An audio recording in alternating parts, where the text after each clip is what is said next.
Salam, biologiya test toplusu 1-ci hissə vegetativ orqanlar gövdədən 37-ci sualda qalmışdıq. Davam edək. Günəş şüasına eyni dərəcədə məruz qalan dəmir parçası günəş enerjisinin təsirindən qızır. Yarpaq isə yox. Yarpağın qızmamasına səbəb nədir? Biz bilirik ki, yarpaq özünü qorumaq üçün transpirasiya edir, su buxarlandırır, yəni B variantı. Sutkanın hansı vaxtında bitki yarpaqlarında nişastanın miqdarı minimum olur? Nişastanın miqdarı minimum olur o deməkdir ki, o artıq hazırladığı üzüm maddəni yeyib bitirib də, belə deyək, onunla qidalanıb bitirib. Bu da nə vaxt olar? Günəş çıxana yaxın olar ki, gecə boyu onu yeyib. Yəni ye. Sutkanın hansı vaxtında bitki yarpaqlarında nişastanın miqdarı maksimum olar? Bayaqki sualın əksidir. Bu da günəş batmasından qabaq olar ki, artıq gecə üçün bitki özünə qidanı hazırlayıb. İnci çiçəyi, buğda, qamış bitkilərində şəkildə göstərilmiş hansı damarlanma tipi və ya tiplərinə rast gəlinmir? İnci çiçəyi, buğda və qamış. Bunlar paralel və qövsvari damarlanma olan qrupa aiddir. Çünki birləpəlidirlər. Yəni ona görə də 4 və 3-ə rast gəlinməyəcək. B variantı. Və damarlanması da burada qövsvari damarlanan yoxdur. Hamısında paraleldir. Deyə bilmərik. Çünki dedik axı. Zambaqlarda buradan da yazım. Zambaqlarda, məsələn, inci çiçəyi buna aiddir. Sonra bağa yarpağında qövsvari damarlanmadır.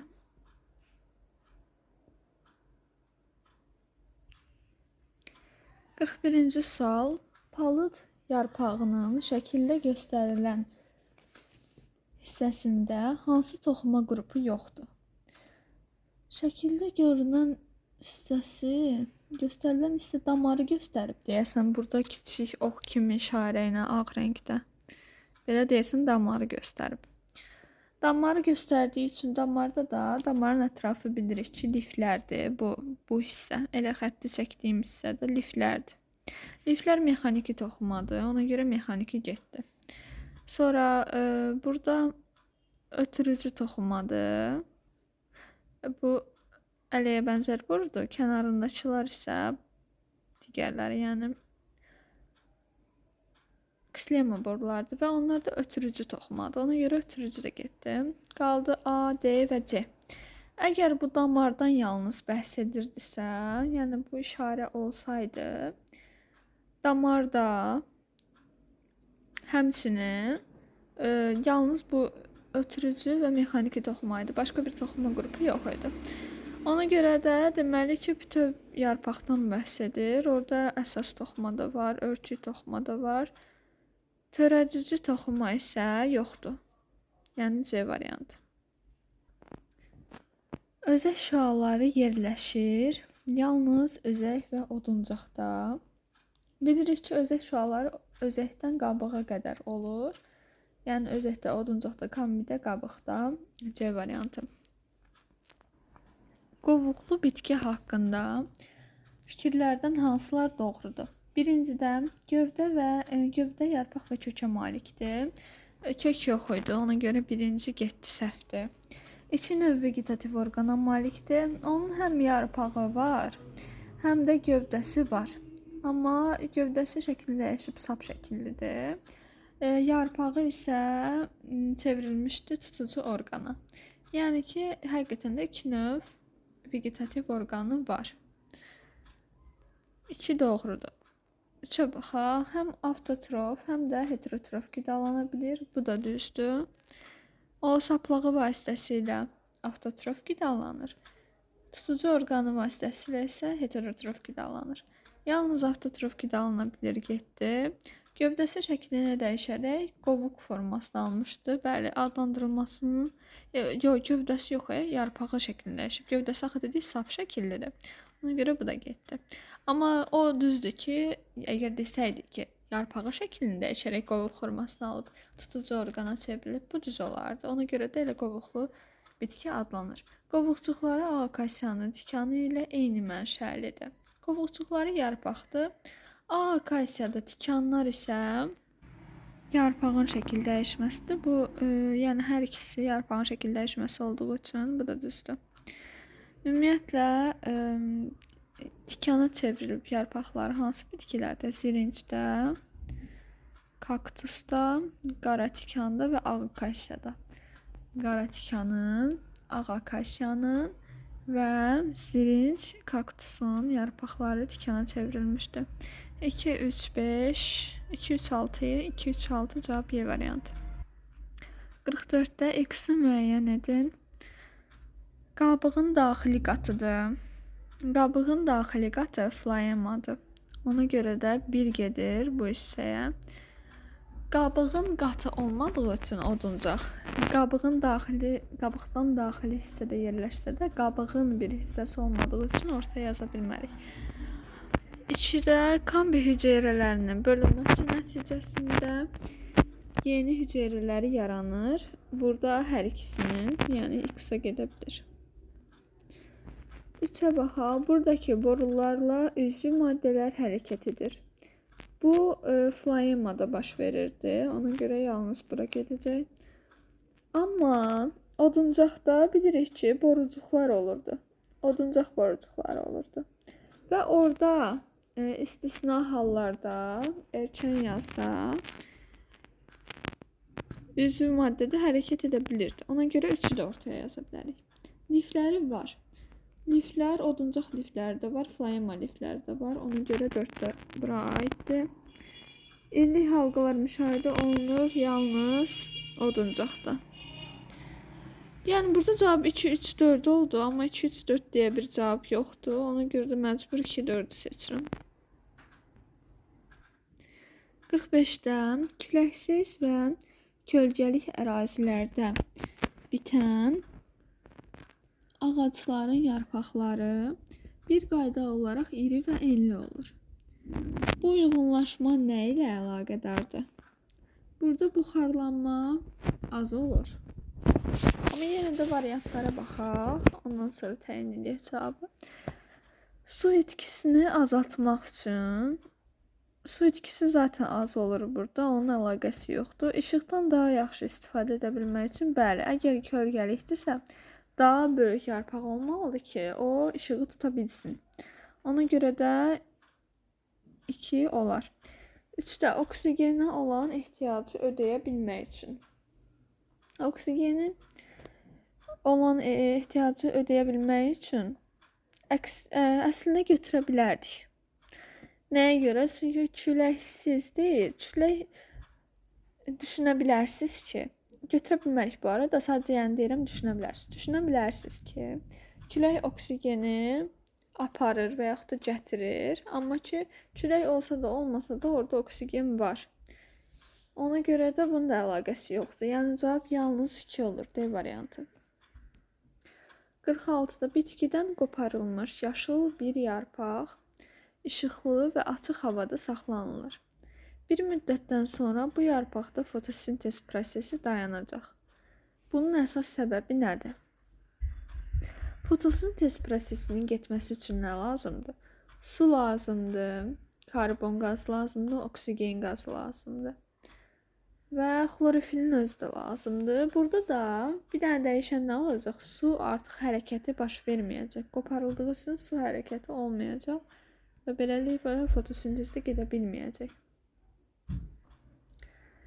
Cədvəldə 4 müxtəlif növ bitkinin yarpaqlarının müəyyən sahələrində olan ağaclıqlarının sayı verilmişdir.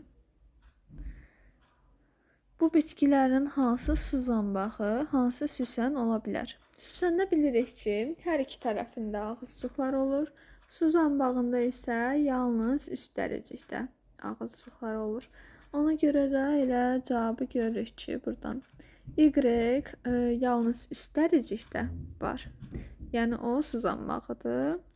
Z isə hər ikisində olduğu üçün süsəndir.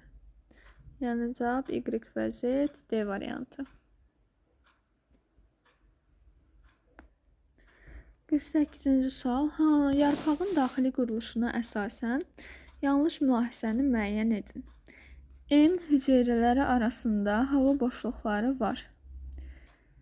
Süngərvari toxumadır, bəli var. K örtük toxumasından təşkil olunub. K burada üstəriciyi göstərib, bəli, o da örtük toxumasından təşkil olunub. N ötürücü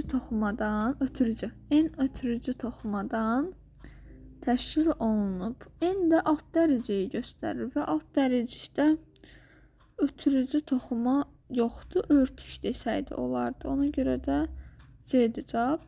Sonra baxaq, L xloroplastlar da daha zəngin olan hissədir, bəli. Süngərvari toxumada da, sütunvari toxumada da xloroplastlar olur. L isə daha zəngindir. K və N eyni növ toxumadan təşkil olunub. Hər ikisi örtücü toxumadır, hər ikisi dərəcəkdir, düzdür. 49-cu sual. 3 müxtəlif bitkinin yarpaqlarının zoğ üzərində düzülüş qaydası verilmişdir. Bunu aşağı edim. Məlumatlara əsasən doğru olmayan mülahizələri qeyd edin. X deyir ki, növbəli düzülüşlüdür. Y qarşı-qarşıya düzülüş. Z isə topa düzülüş. Baxaq görək variantlara. Y-də deyir ki, yarpaq sayı buğum sayından 2 dəfə çox olur. Y qarşı-qarşıya düzülüş idi. Qarşı-qarşıya düzülüşdə yarpaq sayı buğum sayından 2 dəfə çox olmur. Düz deyir, yəni 2 dəfə çox olur. Çünki bir buğumda 2 yarpaq olur. Ona görə A düzdür. Bizdə də sualda səhv olan variantı istəyirdi. A düz olduğu üçün üstündən xətt çəkək. Z-də qoltuq tumurcuqlarının sayı hər zaman buğum sayından az olur. Z topa düzülüşdür. Topa düzülüşdə qoltuq tumurcuqlarının sayı buğum sayından çox olacaq, az olmayacaq. Ona görə bu düzgün olmayandır, yəni bu cavabdır. O birisi variantlara da baxaq. Buğum sayı eyni olarsa, ən çox qoltuq tumurcuğu Z-də nə idi? Topa düzülüş. Bəli, ən çox qoltuq tumurcuğu topa düzülüşdə olacaq. Ən az isə X-də olacaq. X-də növbəli düzülüşdür. Bəli, bu da düzdür bu variantda. D-də yarpaq sayı eyni olan bu zoğlarda buğum aralarının sayı X, Y, Z bu şəkildə. X böyükdür, Y böyükdür, Z. Yarpaq sayı əgər eynidirsə, onda bilirik ki, buğum sayı ən az topa düzülüşdə olacaq. Və buğum arası sayı da ən az topa düzülüşdə olacaq, yəni Z-də. Ona görə bu düzdür ki, ən kiçiyi odur. Y qarşı-qarşıya düzülüşdür və bəli, bu da ortada yerləşəcək. X-də isə ən çox olacaq. Buğum aralarının, X buğum aralarının sayı qoltuq tumurcuqlarının sayına bərabərdir. Buğum aralarının sayı qoltuq tumurcuqlarının sayı qədər olar, düzdür. Çünki bu şəkildədirsə əgər ki, belə düşünək. Buğum arasının sayı burada neçə oldu? 1, 2, 3. Qoltuq tumurcuğu sayı neçə olacaq? 1, 2, 3, 4. Yəqin bilmirəm, bu sonuncu hissəni götürmürük onda. Çünki sayı bərabər olmadı. Bu da düzgün olmayandı. Bu biraz qarışıq qaldı. Bu sual məndəki Y də ola bilərdi. Çünki bir dənə az oldu. Hətta bir dəfə də çəkib sayaq. Deyək ki, 3 dənə bunun yarpağı var. 3 dənə qoltuq tumurcuğu olacaq. Buğum arası sayı isə 2 dənə olacaq. Burada buğumların sayı deyir. Buğum arası yox, səhv oxumuşam. Buğumların sayı dediyi üçün, bəli, buğum sayı ilə 1, 2, 3, 1, 2, 3 eynidir. 50-ci sual. Verilmiş mülahizələrdən hansı səhvdir? Bütün gövdələr torpağın üstündə inkişaf edir. Bu səhvdir. Elə A variantından. Çünki məsələn gövdə yumruları var. Sonra kökümsov gövdələr var, torpağın altında olur. B variantı, su oduncaq borucuqları ilə hərəkət edir. Su, bəli, oduncaq borucuqları hərəkət edir. Kök yumruları əlavə və yan köklərin yoğunlaşması nəticəsində əmələ gəlir. Düzdür. D variantı biço kömürültüsünə aid olanlar da hansılardır? Georgin, yəni soğan gülü və qaymaq otu. Otlar 1 illik, 2 illik və çox illik ola bilərlər. Düzdür. Ələyə bənzər borular gövdənin qabığında yerləşir. Ələyə bənzər borular gövdənin bəli qabıq qatında floemada yerləşir. Ona görə də Y-də düzdür. 51-ci sual. Yarpaqlardan suyun buxarlanması transpirasiya zamanı göstərilənlərdən hansı baş vermir? Bitki həddən artıq qızmaqdan qorunur, düzdür, baş verir. Enerji toplanır. Enerji transpirasiya zamanı enerji toplanması baş vermir. Ona görə B-ni götürərik. Yarpaq soyuyur, düzdür, su borucuqlarla hərəkət edir. Düzdür ki, borucuqla hərəkət edir ki, bu buxarlansın, çıxıb da buxarlansın. Mineral maddələr borucuqla hərəkət edir, bu da düzdür. Su buxarlanması zamanı bitkidə mineral maddələr və su birlikdə hərəkət edir. Nə olsun ki, indi transpirasiya zamanı yalnız su buxarlanır. Qüttasiya zamanı isə həm mineral maddələr, həm də duzlar buxarlanır. Yəni mineral maddələr buxarlanır. 52-ci sual. Yarpaqda buxarlanma zamanı su molekullarının hərəkət ardıcıllığını göstərin. Yarpaqda buxarlanma zamanıdırsa, baxaq necə olacaq. Birinci verib ağızcıqları. Ağızcıqlar deyək ki, birinci gəldi, buxarlandı. Su molekulları təzədən ağızcıqdan daxil olmayacaq. Ona görə heç ağızcıqdan başlaya bilmərik. A variant getdi. B-də yarpağın borucuqları, sonra yarpağın lətli hissəsinin hüceyrələri, sonra ağızcıqlar yazıb. Yarpağın lətli hissəsinin hüceyrələrindən deyə bilərik ki, keçir. Yarpağın daxili hissəsini nəzərdə tutursa, oradan keçir. Sonra yarpağın ələyə bənzər boruları, ələyə bənzər borularda su molekulu olmur. Burada yazaq ki, A-nı və C-ni çıxdıq. Yenə ələyə bənzər boru var burada da, yəni cavab qaldı B variantı. Yarpaqları topa düzülüşə malik olan bitkinin zoğunda cəmi 3 yarpaq varsa, bu hissədə minimum neçə buğum arası var? Topa düzülüşdə deyir ki, bitkinin zoğunda cəmi 3 yarpaq var. Onda deməli bunlar bir zoqda yerləşir. Bu hissədə minimum neçə buğum arası var? Buğum arası 0 olacaq. Çünki bir buğumdur. Neçə buğum arası ola bilər ki? Y variantı. 54-cü sual. 10 ədəd buğum arıları olan gicitkən budağı üzərində ən çoxu neçə qoltuq tumurcuq olar? Gicitkəndə bilirik ki, qarşı-qarşıya düzülüşdür və 10 ədəd buğum arası varsa, məsələn, götürək ki, 3 dənə var. 3 dənə 10 ədəd buğum araları olan 3 dənə buğum varsa, buğum arası sayı görürük ki, 2 dənədir. Baxın, 1, 2. Bu şəkildə məntiqini tuturuq. Ondan sonra 10 ədəd buğum arası varsa, indi neçə dənə buğum olacaq? 11 dənə. 11 dənə buğumdur. Gicikən budağı üzərində ən çox neçə qoltuq tumurcuğu olar? 11 dənə buğumdursa, qarşı-qarşıya olduğu üçün də 2-yə vururuq. 22 dənə də buğum arası olacaq.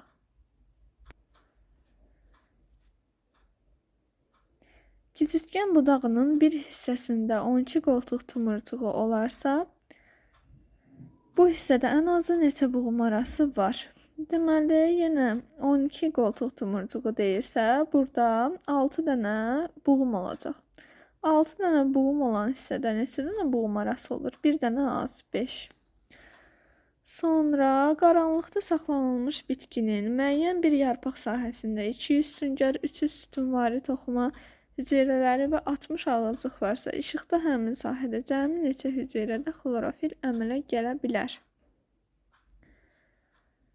Bir ağızcıq hüceyrəsi 2 sütunvari toxuma 60 ağızcıq varsa, bir ağızcıqda 2 dənə xloroplast olduğu üçün 60'ı vururuq 2'yə 120, üstünə gəlir 200, üstünə gəlir 300. Burada da eləyir 500, 620. 57-ci sual. Qaranlıqda saxlanılmış bitkinin müəyyən bir yarpaq sahəsində 150 sütun var, 200 süngər toxmaca ilə 50 ağaclıq varsa, işıqda həmin sahədə cəmi neçə xlorofil hüceyrədə xlorofil əmələ gələ bilər? Yenə bayaqki sualdandır. 100-ün üzərinə 50-ni vurdum 2 elədi. 100 üzərinə gələcəm 150, üzərinə gələcəm 200-ü. O da eləyəcək 350, 450. Eyni sayda götürülmüş it burnu bir yarpaqda 5 aya olarsa, çiyələk və lobya yarpaqlarında ayaların sayı 66 olarsa. Deməli, özü deyir ki, it burnunda 5'dir. Bu yarpaqların ümumi sayını müəyyən edir. Eyni sayda götürülmüş olduğu üçün hamısını x-la, yəni neçə dənədirsə bunu x, neçə dənənin yerinə x yaza bilərəm. Çünki eyni saydadır. 5x üstə gəl, çiyələkdə 1, 2, 3 dənədir, 3x üstə gəl, lobya. Lobyada isə necə idi? Lobyada 3'er idi, bunda da 3x bərabərdir 66. Və bu da eləyir 6, 6 üstə 5 gələndə 11. 11x bərabərdir 66, buradan x bərabər olur 6'ya. Bu yarpaqların ümumi sayını soruşur, ümumi sayı. Deyir, ayaların sayını verib 66 bizə. Yarpaqların ümumi sayı eyni sayda götürüldüyü üçün x-i də tapdıq 6. Hər yarpaqdan 6 sayda götürülüb. 6'ını da vursaq 3'ə, çünki baxın 3 dənədir. 6'ını vursaq 3'ə eləyəcək 18. Ümumi sayı 18. 59-cu sual. Yarpaq dəriciyin müəyyən hissəsindəki hüceyrələrin sayı, sonra həmin hissədəki ağızcıqların sayı və həmin hissədəki şəffaf hüceyrələrin sayı verilib. Cədvələ əsasən deyir A üstə gəl, B üstə gəl, C cəmini müəyyən edin. Yarpaq dəriciyin müəyyən hissəsindəki hüceyrələrin sayı A-dır. Həmin hissədəki ağızcıqların sayı 30'dur. Həmin hissədəki şəffaf hüceyrələrin sayı isə 440'dır. Bir ağızcıq 2 hüceyrədən ibarət olduğu üçün burada olacaq 60 hüceyrə. 440'ın üzərinə 60 gələndə eləyir 500. A-mız oldu 500.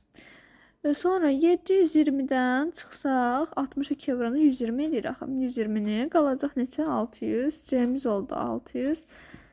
640'dan 540'a çıxanda qalır 100. 100 hüceyrə neçə ağızcıq eləyir? 50. İndi yekun olaraq tapdıq ki, A 500'dür, B 50'dir, C isə 600'dür. Cəmi neçə eləyir? 1100 bunlar, 1150. 60-cı sual. Uyğunluğu müəyyən edin. Barmaqvari mürəkkəb yarpaq birincidir, 1A. Cütlələkvari mürəkkəb yarpaq 3'dür, B. Sadə yarpaq burada yoxdur. Üçər mürəkkəb yarpaq yoxdur. Təklələkvari yarpaq Y. 61-ci sual. Uyğunluğu müəyyən edin. A-da təklələkvari mürəkkəb yarpaq gedəcək bu. İkinciyə, sonra cütlələkvari mürəkkəb yarpaq B-yə. Ucundan baxıb bilirik. Ucunda təkdirsə bu təklələkvaridir, ucunda cütdürsə cütlələkvaridir. C mürəkkəb nədir? Barmaqvari mürəkkəb yarpaq C. Bu heç birinə getmir. Burada barmaqvari yoxdur. Sadə yarpaq yoxdur. Üçər mürəkkəb yarpaq isə birincidir. 62-də deyir ki, uyğunluğu müəyyən edin. Yarpaqda yerləşir. Əlavə tumurcuq yoxsa qoltuq tumurcuq? Əlavə tumurcuq. Yarpaq başlanğıcına malikdir. Hər ikisində ola bilər yarpaq başlanğıcı. Ona görə də B. Kökdə yerləşir. Əlavə tumurcuq. Zoğda yerləşir. Zoğda yerləşirsə, bu deməli ya qoltuq tumurcuğu olacaq, ya təpə tumurcuğu olacaq, ya da elə əlavə tumurcuq özdə ola bilər. Çünki buğum arasında bilirik ki, əlavə tumurcuq ola bilir. Buğum arasında, kökdə, yarpaqda əlavə tumurcuq ola bilir. Ona görə də deməli zoğda yerləşir hər ikisi. Sonra növbəli düzülüşə malik ola bilər. Qoltuq tumurcuğu yalnız ola bilir. 63-də deyir ki, uyğunluğu müəyyən edin. Buğum arasında rast gəlinir. Bu əlavə tumurcuq olacaq. Ona görə də A getdi 1-ə. Yarpaqda rast gəlinir. Yenə əlavə tumurcuq. Zoğun təpə hissəsinə yerləşir təpə tumurcuğu. Yarpaq qoltuğunda yerləşir. Qoltuq tumurcuğu. Yarpaqla ondan yuxarıda olan buğum arasında yaranan bucaqda yerləşir. Bu da elə qoltuq yarpaqla ondan yuxarıda olan buğum arasında yaranan bucaq. Elə bu da qoltuq tumurcuğunu başa salır ki, o da olacaq Y variantı. Çünki baxın, yarpaqla ondan yuxarıda olan buğum arası da buradır da. Buranın arasında bucaq da nə olacaq? Burada qoltuq tumurcuğu. 64-də ağac gövdəsinin quruluş sxemi üçün uyğunluğu müəyyən edin. Əsas ehtiyat toplayıcı toxumadan təşkil olunmuşdur. Əsasən ehtiyat toplayıcı toxumadan təşkil olunmuşdur. Bura 3 deyə bilərik ki, 3-cüyə gedər, 3-ə A-nı yazaq.